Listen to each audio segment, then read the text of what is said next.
안녕하십니까. CJB 아침 뉴스입니다. 2027년 열리는 충청권 하계 세계대학 경기대회가 2년 앞으로 다가온 가운데 선수촌의 편중 배치에 대해 우려의 목소리가 나오고 있습니다.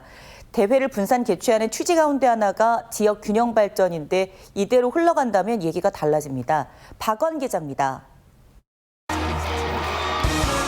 오는 2027년 8월 1일부터 12일까지 열리는 충청권 하계 세계대학 경기대회는 150개국에서 15,000여 명의 선수단과 지원 인력이 참여하는 대규모 국제 스포츠 행사입니다. 전체 18개 종목 가운데 육상과 체조, 조정 등 8개 종목이 충북에서 열릴 예정입니다. 하지만 대회 준비 과정에서 지역 간 형평성 문제가 제기되고 있습니다. 대회 기간 동안 선수들이 머무를 선수촌이 사실상 세종 한 곳에만 조성될 예정이기 때문입니다. 충주에서는 4개 종목이 열리지만 세종을 거점으로 둘 경우 선수단과 임원들은 매일 200km 이상을 버스로 왕복해야 합니다. 또 세종 지역에만 선수촌이 집중되면서 경제적 파급 효과 역시 편중될 수밖에 없다는 지적입니다. 대회 유치 당시에는 충청권 4개 시도가 균등하게 참여해 지역 균형 발전을 도모하겠다는 취지가 강조됐습니다. 그런데 지금처럼 추진된다면 1,139억 원의 예산을 부담한 충북도에는 실질적인 경제 효과가 크지 않을 것이란 우려가 나옵니다. 결국은 이 지역 내의 경기 활성화나 이런 것들은 전혀 고려가 되지 않고 경기만 하고 많은 그런 국제대회가 되지 않을까 그런 염려가 좀 많이. 충청북도 역시 문제에 공감하며 일부 종목이나 대회 스태프, 취재 인력에 대한 숙소를 별도로 분산 배치해달라고 조직위에 요구한 상태입니다. 육상 종목이 한 52개 종목으로 굉장히 인원이 많은 상황이에요. 그래서 육상 종목이라도 좀 충주에 추가적으로 분산 배치 좀 해달라 이렇게 어필하는 상황이고. 하지만 대회 조직위원회 측은 국제대학 스포츠연맹의 요청에 따른 결정이라며 학생 선수 간 교류와 화합을 위해선 단일 선수촌 운영이 불가피하다는 입장입니다. 2027년 대회가 단순한 스포츠 행사를 넘어 충청권 상생 발전의 계기가 되기 위해선 남은 2년 동안의 준비 과정에서 보다 면밀한 협의와 조율이 필요해 보입니다. CJB 박원입니다. 제천시가 80억 원 가까운 예산을 들여 조성하는 수상비행장이 사업자 철수에 이어 행정미비로 또다시 표류 위기에 놓였습니다. 수자원공사의 허가조차 받지 않은 채 민간업자와 협약을 맺었다가 결국 무산된 건데요. 이 제천시는 뒤늦게 직영에 나서겠다고 밝혔지만 정작 구체적인 활용 계획조차 없는 상태입니다. 김세희 기자가 보도합니다. 청풍호 위로 덩그러니 떠있는 제천 수상비행장과 아트홀. 출입문은 자물쇠로 굳게 잠겼고 주변에는 자재들이 흩어진 채 방치돼 있습니다.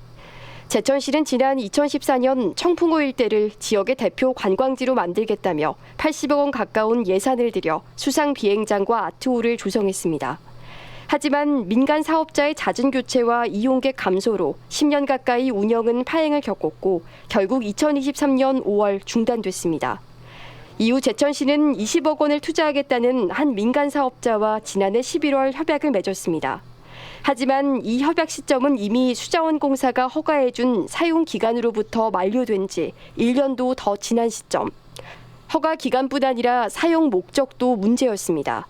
이곳을 사용하기 위해선 하천법상 공익목적 요건을 충족해야 하지만 민간 사업자가 제시한 활용 방안은 웨딩홀과 공연장 등 공익에 부합하지 않았습니다. 제천시가 임대기간과 관련 규정을 모두 제대로 지키지 못한 탓에 결국 수자원공사는 올해 4월 하천 원상복구 명령을 내렸습니다. 제천시에서 어떤 공익 목적으로 지역 주민이나 아니면 관광을 위해서 하는 시설이 아니잖아요. 이건 민간 시설에서 사용을 민간이 가져가는 거잖아요. 지난달이 되어서야 제천시는 직영 운영 방침을 세워 수자원공사에 다시 점용 허가를 신청한 상태. 하지만 이번에도 어떤 방식으로 운영할지, 예산을 어떻게 확보할지 등 구체적인 계획은 전혀 없는 상태입니다. 더욱이 수자원공사의 사용 허가가 가능할지도 장담할 수 없는 상황입니다. 아직 명확하게 결정된 건 없고요. 일단은 지역으로 하겠다 이것만 지금 수자원공사랑 협의 중에 있는 겁니다. 국내 첫 수상 비행장으로 제천을 넘어 충북의 대표 관광 콘텐츠로 기대됐던 제천 수상 비행장. 하지만 관광 상품으로서의 실패를 넘어 허술한 행정은 85억 원이 들어간 시설을 재활용이 아닌 철거 위기에 놓이게 하고 있습니다. CJB 김세희입니다. 야구장 등 스포츠 콤플렉스를 추진 중인 청주시에 복수의 프로야구 구단이 연고지 이전 등을 위한 검토 요청이 있었던 것으로 알려졌습니다. 청주시 고위 관계자는 최근 복수의 프로야구 구단이 스포츠 콤플렉스를 연고지 구장으로 활용하기 위한 물밑 접촉을 해왔다고 밝혔습니다. 청주시는 사직동 종합경기장의 이전 또는 신축을 위해 오는 8월 말까지 수조 원 규모의 스포츠 콤플렉스 중장기 계획을 수립 중입니다. 14명이 희생된 오송 지하차도 참사 2주기를 앞두고 유가족들과 김영환 지사가 도청에서 만났습니다. 김 지사는 유가족들을 자주 만나지 못해 송구하다면서도 그동안 힘든 시간을 보낸 만큼 충청북도가 위로할 길을 찾도록 노력하겠다고 말했습니다. 유가족 측은 그동안 악성 민원인으로 취급받아 서운했다며 면담에서 나온 이야기를 흔쾌히 수용해 줄 것을 요구했습니다. 신개념 복합 쇼핑몰인 커넥트현대의 청주가 첫 선을 보이며 본격적인 마케팅에 들어갔습니다.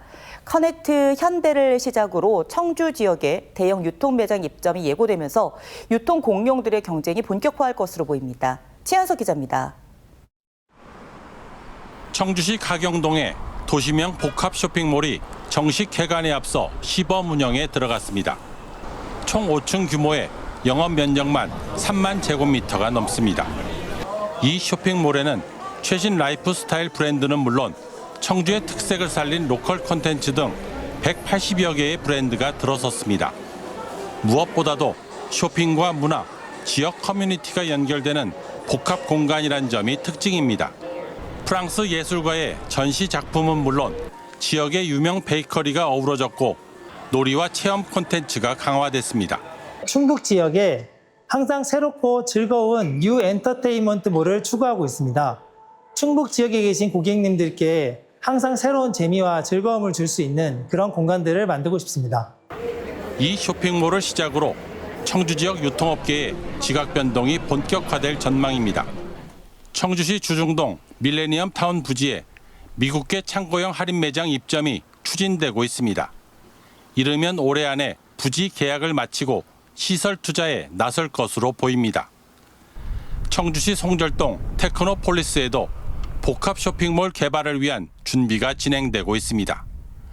청주 지역의 유통 지도가 바뀌는 셈입니다. 그동안 별다른 변화가 없던 청주 지역에 유통 공룡들의 입점과 준비가 가시화되면서 유통업계 지각 변동과 상권 변화에 관심이 모아지고 있습니다. CJB 최연석입니다. 충북의 소비자 심리지수가 8개월 만에 낙관세로 돌아섰습니다.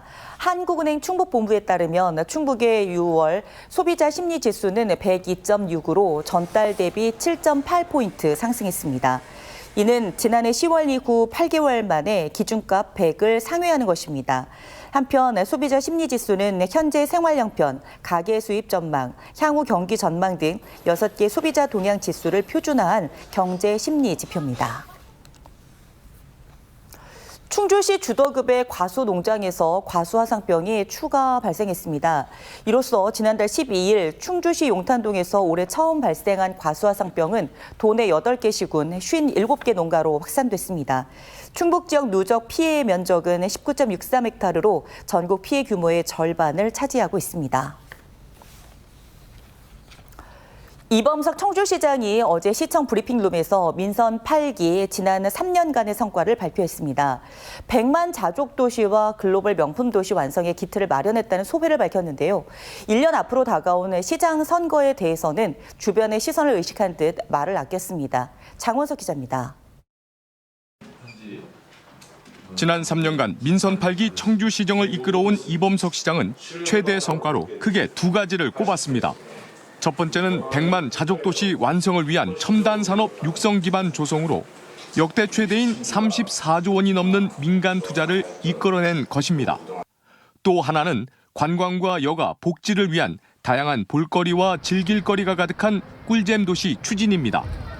이런 성과를 바탕으로 글로벌 도시 경쟁력 지수 국내 1위를 차지했고 인구 80만 명 이상 기초자치단체 가운데 무역 수지 전국 1위, 청년 고용률 2위를 기록했다고 자평했습니다.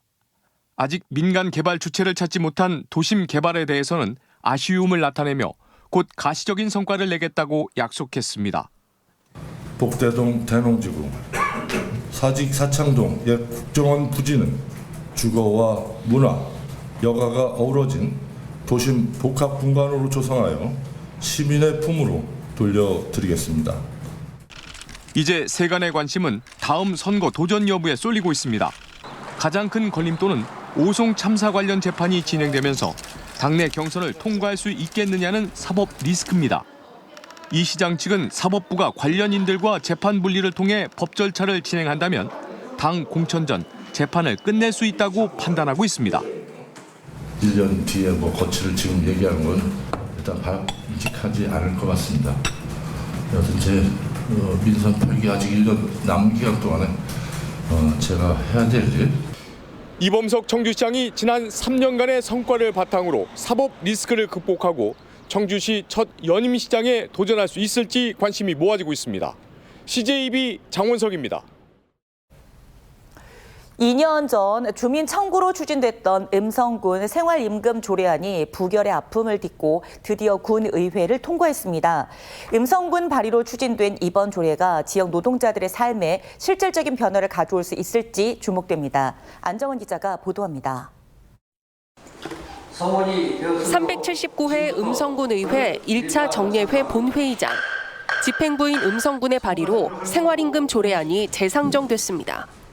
지난 2023년 음성군민 2천여 명이 주민조례 발안으로 청구했다가 군의회에서 부결된 지 약 1년 만입니다.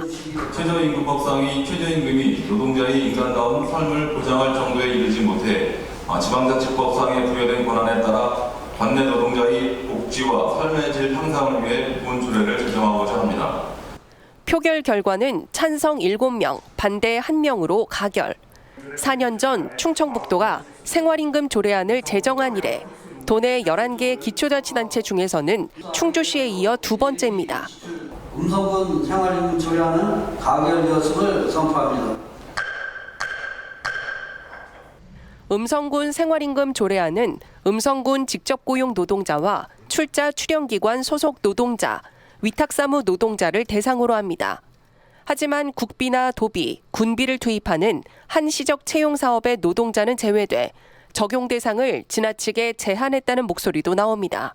충북도의 생활임금 조례 같은 경우는 임시 공공근로자들도 적용 대상자로 포함되어 있는데 음성군 조례안에서는 그런 부분들이 빠져갖고 좀 아쉬움이 남습니다. 지역 내 공공부문부터 시작된 생활임금 조례가 노동 현장 곳곳에서 긍정적 변화로 이어질 수 있도록 적용 대상을 확대하는 것도 과제입니다. 최저임금 수준의 소득을 못 올리는 분들도 상당히 많이 계세요. 그래서 그런 분들이 계시니까 그런 분들도 우리가 좀 포용하고 가야 되지 않느냐 이렇게 생각을 합니다. 이번 조례 제정으로 음성군이 부담하게 될 자체 예산은 연간 8억 원 이상으로 추산되는 가운데 음성군 생활임금 조례는 내년 1월 1일 시행을 목표로 하고 있습니다. CJB 안정은입니다. 충북경찰청은 최근 심야 시간대 이륜차 소음 관련 민원이 급증함에 따라 청주시 교통안전공단 등 관계기관과 협력해 다음 달까지 집중 단속을 실시한다고 밝혔습니다. 주요 단속 대상은 소음과 불법 튜닝, 번호판 미부착 행위, 불법 구조 변경이나 안전모 미착용 등에 대해서도 강력한 단속을 벌일 예정입니다. 특히 경찰은 배달 오토바이 통행이 잦은 주요 도로에 경력을 집중 배치해 선제적으로 대응하겠다고 강조했습니다. 청주 청원도서관이 리모델링 공사를 마치고 다시 문을 열었습니다. 에너지 절약과 온실가스 배출 저감을 위한 그린 리모델링 사업을 통해 새 단장된 청원도서관에는 국비 16억 원을 포함 모두 23억 원이 투입됐습니다. CJB 아침 종합 뉴스를 마칩니다. 고맙습니다.